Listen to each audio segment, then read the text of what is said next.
Fala aí, galera do canal Botafogo Digital, sou Carlos Albuquerque, domingou! Claro, o Fogão venceu mais uma. Que semana, meus amigos, que semana! E vencemos com direito, né? Assim, a emoção. O gol saiu no finalzinho da partida, 40 minutos do segundo tempo, do nosso Pitbull Gregory. Engraçado que o Gregory não tinha marcado ainda com a camisa alvinegra, né? Essa semana a gente teve o primeiro gol do Barbosa, né, na goleada contra o Penharol, e essa vez agora foi do Gregory. Parece que só falta o gol do John, goleiro, que aí vai ser mais difícil, e também do Vitinho. Acho que é isso. A minha filha me deu essa informação. Confirma aí embaixo, galera, se do time titular é isso mesmo, os que ainda faltam marcar gols. Mas esse gol não só premiou a boa atuação do Botafogo ontem em Bragança Paulista, mas também a grande atuação do Gregory, melhor jogador em campo, disparado, mereceu aí uma nota 10, né? E claro, o gol aí foi a cereja do bolo, né? Botafogo segue líder e o que eu estava prevendo que podia acontecer, né, se configurou. O Palmeiras empatou com Fortaleza e olha que a arbitragem fez uma força muito grande para que o Palmeiras conquistasse os 3 pontos, né? Enfim, e o Botafogo ganhou lá no Nabi Abichedi. Vamos falar um pouquinho dessa questão de arbitragem? Eu sei que é um assunto, né, chato, parece que a gente está sendo repetitivo, mas ontem realmente chamou a atenção o pênalti, primeiro pênalti do Maracanã, né? O jogo estava ali 1-1 entre Flamengo e Juventude, partida dura para o Flamengo, e aí surgiu um pênalti ali fantasmagórico, né, no Gerson, um lance completamente normal, e o próprio perfil do Juventude brincou com isso, né? Brincou com raiva, né? Nas redes sociais, falou: se isso é pênalti, né? Eu sou uma Brastemp lava e seca. Então é bem por aí a coisa, né? E aí o pênalti, o Flamengo fez 2-1, acabou ganhando a partida por 4-2, mas no momento que estava 1-1, né? Partida dura no Maraca para o Flamengo, esse pênalti aí foi um presente, né? Um presente. E quem teve 2 presentes foi o Palmeiras, né? Palmeiras, os seus 2 gols saíram também de penalidade. É óbvio que o PC Oliveira falou que foi pênalti, né? Então a gente já meio que espera isso. Mas o primeiro foi o Tite do Fortaleza no Flaco Lopes, também um lance, ao meu ver, que não é marcado para outras equipes, mas é marcado para o Palmeiras, né? O VAR, e o VAR recomendou também o segundo pênalti, a mão do Pikachu, né? Que é um chute do jogador palmeirense, que agora me fugiu o nome, e o Pikachu se defende, né? Porque senão a bola ia explodir na cara dele, né? E foi marcado também. Então 2 pênaltis, vamos colocar assim como muito duvidosos, né? Marcados a favor do Palmeiras. Ainda assim o Fortaleza conseguiu 2-2, mas, né?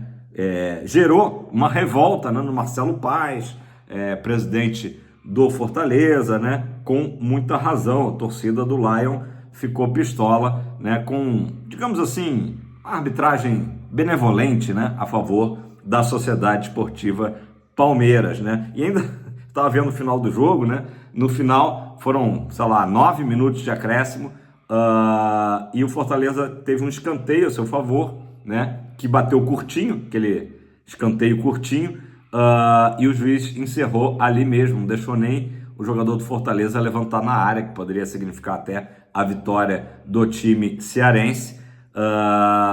Então foram situações aí complicadas, né? O Botafogo entrou em campo, claro, às 19 horas, sabendo que uma vitória, né, que os 3 pontos representaria justamente abrir novamente 3 pontos em relação ao Palmeiras, né? Engraçado que algumas redes sociais aí da imprensa já publicavam como o Palmeiras pode voltar a ser líder, né? Porque ali naquele momento, né, antes de começar o jogo, o Palmeiras tinha igualado os 61 pontos com o Botafogo e tinha vantagem, né, do saldo de gols, né?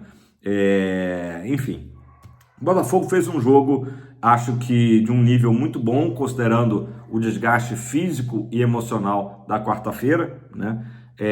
Nunca é fácil jogar lá em Bragança Paulista. O Bragantino está muito pressionado pelos maus resultados, apesar de que o Bragantino estava a 4 jogos sem perder nos seus domínios, incluindo o próprio confronto com o Palmeiras, né, que foi 0-0. Então foi um duelo aí Acho que o Botafogo começa bem a partida, especialmente. Depois o Bragantino vai encaixando melhor aí a marcação, né? O duelo dos técnicos portugueses, do Caixinha e do Arthur Jorge. E o Botafogo, enfim, dominou amplamente a partida, merecia realmente os 3 pontos e acabou só achando o seu gol ali já na reta final de partida, né? O Romero, que tinha entrado, fez a assistência para o Gregory, nosso pitbull, entrar de cabeça. E o nosso CEO, o Tairo Arruda, inclusive, foi lá no X, né, no ex-Twitter, e escreveu: alô Dorival, né, o nosso pitbull está pedindo passagem, então sugerindo aí para o Dorival uma convocação do Gregory, que realmente não seria nenhum absurdo, né, pelo contrário, seria bastante merecido aí, jogando demais o Gregory. Eu acho que a equipe, de um modo geral, esteve bem, né, o Cuiabano também mostrou que já está de novo ali recuperado, né? Recuperando a forma física, lutou bastante. O Botafogo teve uma atuação, o que dizer da zaga, né? Bastos e Barbosa muito firmes novamente. O Bastos acabou recebendo o 3º amarelo, por isso não jogará contra o Vasco, né? O Botafogo pega, obviamente, o Peñarol pela Libertadores na quarta e depois tem o jogo dia 5, 9h30 da noite, contra o Vasco. Então o Bastos vai cumprir suspensão. Talvez o Savarino um pouco abaixo, mas também é compreensível aí pelo ritmo, né, que o Botafogo vem imprimindo aí, e ele tá com, né, um lastro aí muito bom aí de moral com a torcida, mas eu acho que dessa vez a gente pode falar que o time todo jogou muito bem, e quem entrou também foi muito bem. Tiquinho foi muito bem, teve até uma chance de gol numa assistência do Vitinho. Eduardo entrou muito bem, e o Romero, que eu acabei de falar, acabou dando assistência para o gol, né? O Matheus também entrou, enfim, então foram boas mexidas ali, que, como o próprio Eric Faria na transmissão da Globo destacou, né? Na hora que o Botafogo cansou um pouco, né, pela batida toda da semana, o Arthur Jorge deu uma renovada ali no gás da equipe, e foram boas mexidas, né? O próprio Luiz Henrique acabou saindo, né? Mas teve também uma ótima atuação, né? Uma boa atuação do Luiz Henrique. Então o Botafogo conquistou daquelas vitórias que fazem parte, né, da campanha de um time campeão, né? Suada, não foi fácil, a gente já estava achando que o jogo ia se encaminhar para um 0-0, a gente ia lamentar, poxa, o Palmeiras empatou em casa e o Botafogo vai deixar de ganhar do Bragantino, e acabou que o Botafogo conquistou na raça, né? Nota triste, né, que a gente tem que falar, foi os gritos xenofóbicos de parte da torcida. Obviamente que a gente sabe que não é a torcida inteira, mas alguns torcedores do Bragantino durante o jogo ficaram provocando, xingando, ofendendo o nosso técnico Arthur Jorge, que, mais uma vez, né, como um gentleman que ele é, né, apesar de realmente ser uma situação muito delicada, ele ao final da partida só mostrou, né, tem as imagens aí, quem procurar vai ver, ele mostrou o escudo do Botafogo, né, assim, como resposta ao final do jogo, né, esses torcedores aí que seria muito bom que fossem identificados, né, e punidos, porque é inaceitável, né. Ainda a ironia, né, o técnico do Bragantino é português, e mesmo que não fosse, é inaceitável esse tipo de ofensa, né. Você quer provocar? Chama, ano passado, retrasado, né? O ano passado a torcida do Bragantino chamando o Botafogo de pipoqueiro, né? Fica nessa área aí, mas não entra em questões aí mais sérias, que realmente não é legal, né? O Arthur Jorge também, ele na coletiva, ele falou do merecimento do Botafogo pelos 3 pontos. Fizemos jogo competente, fomos a equipe mais forte os 90 minutos, né? Então, corroborando aí com tudo isso, né? Que o Botafogo realmente foi o dono da partida. O Bragantino praticamente não teve oportunidades. Agora, obviamente, lutou bastante, né? O Juninho Capixaba se saiu bem até hoje no dificílimo duelo, né? Que é marcar o Luiz Henrique, mas a equipe de Bragança Paulista mais se defendeu do que qualquer outra coisa, né? O Bragantino, que, como eu falei no vídeo de ontem, tem um histórico marcante na nossa campanha da Libertadores, né? Lá pré-Libertadores ainda, na segunda fase de pré-Libertadores, né? O Gregory também saindo de campo, né? O nome do jogo, nota 10, como eu falei, falou o seguinte: sentimento de muita alegria pelo momento do clube e dos meus colegas. O Gregory ali que calçou as sandálias da humildade, né? E, enfim, muito legal também. A gente vê o espírito de grupo, né? O grupo todo muito atento a isso aí, a coletividade, né? E deixando de lado as individualidades. Pessoal, falar rapidamente do Barbosa, né? Eu vi um post ontem do Zé Folgareiro que eu assino embaixo, concordo, né? A gente brinca muito em relação ao Alexander Barbosa, os memes e tal, né? Até comentei aqui da minha amiga Drica Ribeiro, que foi entrevistada na Band, brincou com isso também, né? Para quem não viu, ela falou que nem todo herói usa capa e cueca, né? Isso é muito divertido, mas a gente acaba às vezes reduzindo o jogador só ao meme, né? E não é legal. O Alexander Barbosa, ele sem trocadilho, ele é muito maior do que isso. Ele vem atuando muito bem, mais uma atuação muito segura, né? Barbosa e Bastos, na verdade, mas o Barbosa ele tem que ser realmente, acho que a gente deixar um pouquinho de lado a brincadeira, que tudo bem, é saudável, mas assim, é engraçado, mas a gente tem que falar do Barbosa como jogador, o xerifão da zaga realmente, que ele se tornou um cara que não tá para brincadeira. A gente sabe que ele vai e não só na parte defensiva, como também um cara que faz lançamentos, né? A gente lembra aquele gol do Igor Jesus contra o Fortaleza, em que ele faz um lançamento à la Gerson, né? Então um cara que também é efetivo quando chega no ataque, ele que tinha marcado seu primeiro gol diante do Pearol. Então segue muito bem. Achei esse post do Zé Folgareiro muito válido, né, da gente falar também, assim, deixar um pouco o meme de lado, né, porque senão o jogador fica reduzido só ao meme e não dá. O Barbosa, como eu falei, é muito maior do que isso. Galera, enfim, o Botafogo chegou a 64 pontos e 19 vitórias, né? Então temos uma vitória a mais que o Palmeiras, isso é muito importante, até porque o saldo do Palmeiras é melhor do que o nosso, né? Então a gente tem uma vitória a mais e com essa pontuação a gente igualou a pontuação do ano passado, mas com uma vitória também a mais do que o ano passado. Então já é a melhor campanha nos pontos corridos, na história dos pontos corridos para o Botafogo, faltando ainda 7 jogos, o que é incrível, né? Vou dar uma repassada aqui rápido nos próximos jogos, né? Eu já fiz vídeo aqui essa semana, né? No comecinho da semana passada, sobre os jogos que faltam para Botafogo e Palmeiras. Então, para não encher vocês com informações, né? Só rapidamente, Botafogo, como eu falei, pega o Pearol quarta, depois pega o Vasco no dia 5. Na véspera tem Corinthians e Palmeiras, né? Na segunda-feira tem Corinthians e Palmeiras em Itaquera. Então, eu acho que é mais uma rodada que pode ser favorável ao Botafogo. São 2 clássicos estaduais, claro, mas o Botafogo joga em casa no tapetinho, enquanto que o Palmeiras vai pegar um Corinthians desesperado, né? Tentando sair do Z4, né? Então, acho que pode ser mais uma rodada em que a gente pode abrir vantagem em relação ao Palmeiras, tá? E depois, a outra rodada, o Botafogo vai pegar o Cuiabá no Newton Santos também, e o Palmeiras recebe o Grêmio, né? O Grêmio tá ali meio de tabela, mas ainda, acho que tem 38 pontos, ainda ameaçado pelo rebaixamento. O Grêmio que teve uma boa vitória ontem, de virada 3-1 em cima do Atlético Goianiense. Então, acho que, pela tradição, pelo menos, por mais que o Cuiabá seja um time chato, né?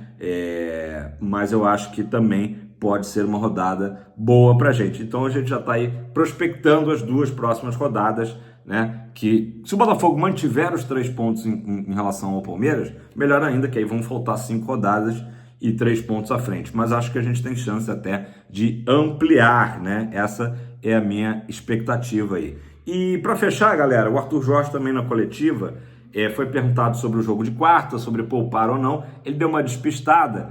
Eu acho que ele vai segurar alguns jogadores, não só porque mandou o time, né, completo ontem, né, exceção feita ao Alex Telles, mas porque ele citou essa questão dos cartões. Ele falou assim, olha, fica até a sugestão para Conmebol, tal, essa questão dos cartões acaba que limita muito os times. E é verdade, acho que se não tivesse a questão dos cartões, ele sem dúvida iria com o time completo lá para o jogo de Montevidéu, mesmo com toda a situação favorável, né, classificação super encaminhada para o Botafogo, mas eu estou acreditando, não digo todos os jogadores pendurados, né? Mas acho que alguns jogadores pendurados podem sim ser poupados, caso do próprio Barbosa, Luiz Henrique, do Gregory, né? Talvez o John por ser goleiro, acho que ele vá com o John mesmo, mas ele disse que vai pensar, né?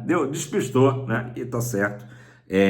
Acho que a gente só vai realmente saber a escalação do time, como normalmente a gente sabe quando é divulgada ali, faltando uma horinha para o jogo lá de Montevidéu, né? Mas me dá essa impressão de dar uma segurada, ou então de repente entrar com o time titular mesmo, força máxima, e depois ir substituindo essas peças, dependendo da temperatura que tiver o jogo, né? Porque a gente sabe que o Pearol, acho que nem os caras acreditam mais numa reviravolta, mas talvez, né, mordidos vão querer, né, ter aquele jogo duro que a gente sabe, entradas fortes, então não tem sentido do Botafogo expor aí seus jogadores titulares, né, o Luiz Henrique, né, a gente sabe que pode existir esse tipo de situação. E falando rapidinho ainda do Pearol, o Botafogo vai comunicar a Conmebol sobre os prejuízos causados no Newton Santos, tá? Foram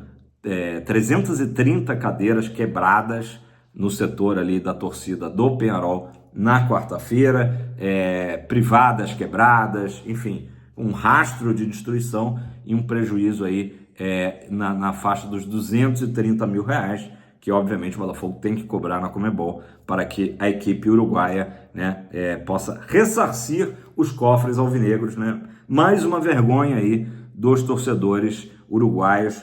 Volto a dizer, não são todos, né, mas boa parte deles vieram para o Rio de Janeiro, né, com essa mentalidade de, né, estamos fora de casa, vamos promover a ruaça, e a coisa não é bem assim, né?